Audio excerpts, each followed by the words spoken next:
Hi, I'm Richard from the Promoters Network, and I'm joined with Outgunned. How's it going? You right? Hey. How did you guys first meet and form as a band? I think it was mainly, me and Tom are brothers anyway, so we've been playing guitars between us for years, like since I was like 6.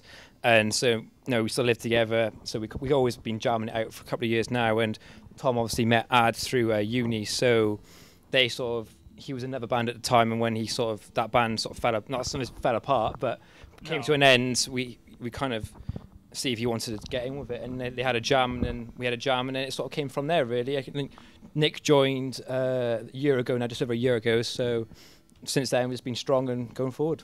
What influences you guys have as individuals that help shape and form the music that you guys produce? Well, personally, my all-time favorite band is like Metallica. That's like cliche, I know, but they really like changed the way I play guitar. We just used to like jam punk songs, didn't we? Yeah, and like Bowling for Soup. Yeah, like really easy stuff to play, like the basic Nirvana songs and stuff. And then like, yeah, that was the thing that really sort of made you realise how bad a guitar players we were. But then like probably my favourite band these days is Machine Head, like personally. I think we have a lot of other influences. We all listen to a lot of other stuff. Like I like listening to hip hop and stuff like that. It's all very sort of relevant. You sort of bring it in, you apply it, don't you? You kind of listen to a lot of other stuff, don't you? And yeah, I got a lot of like influence from like solo bass players and a lot of like funk influence. I was more like a funk bass player to start with, but metal's always been like my favourite kind of genre of music. So I can't have to mix it up sometimes as well. It's always good to try something new. Right, you say that you guys played Hammerfest last year? Yeah. How cool of an opportunity was that for you? It was insane. When I do a lot of, like the management stuff for the band, and like me and Ad spent like ages talking to the people and sorting out like what we like how we could get there and make it work and stuff. But we didn't actually get like the confirmation until about a month after the ball had started rolling, and we did like a quick photo shoot, and we were stood in the dark. And we all posed for a photo, and I sort of like dropped it in right before the camera went off. I said, oh, by the way, boys, we're playing Hammerfest, and they're all just like, what?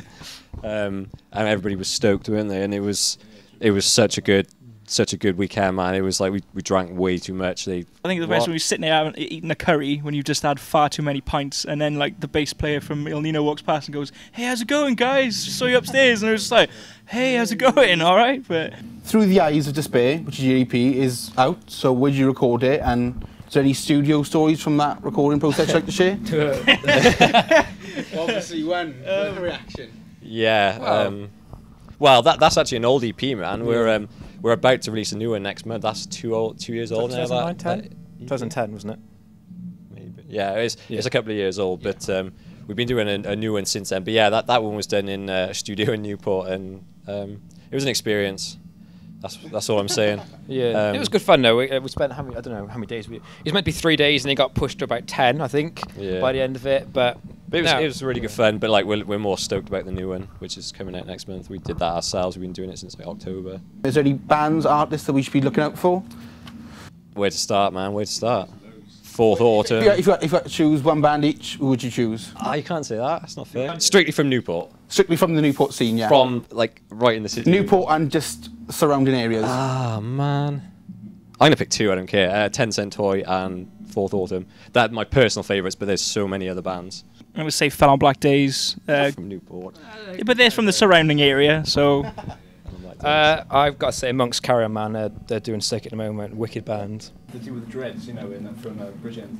Oh, Broken Dynasty. Yeah. Cool. Where's the best place so people can get hold of your music? Get discs out there, come to see us at a gig, or even ask us on MS, send us a message, we'll send you a disc out. We're happy to do that, but mainly online, sort of Facebook and all that. I mean, like the new EP is going to be free. It's going to be on Facebook and like Reverb Nation and all that. But yeah, we're going to do physical copies as well. Just come to a show. What do you think of the involvement of young people like myself and the other guys that you've met around you getting involved behind the industry, music industry, behind the scenes? I got to be honest, like this gig and this whole event tonight has been the most professional thing I've seen in a long time, and I mean that. I'm not just saying that, but you guys booked Revoker, man. Roadrunner Records. I don't know how you did that, but I think it comes down to a lot. Like the younger bands starting out now, you don't usually get a shot from the other people that have been doing promotion stuff for a long time. Are kind of like they book the same bands, or they keep an eye on people who are popular. But I find that you guys kind of can see who's up and coming, and you give everybody an equal chance. And I think that's kind of the main the main point that I think it's really good to get people involved like that. Thank you very much. Cheers, Thank you, guys. Network. This has been Outgunned. Cheers for watching. Thanks. Cheers. Cheers.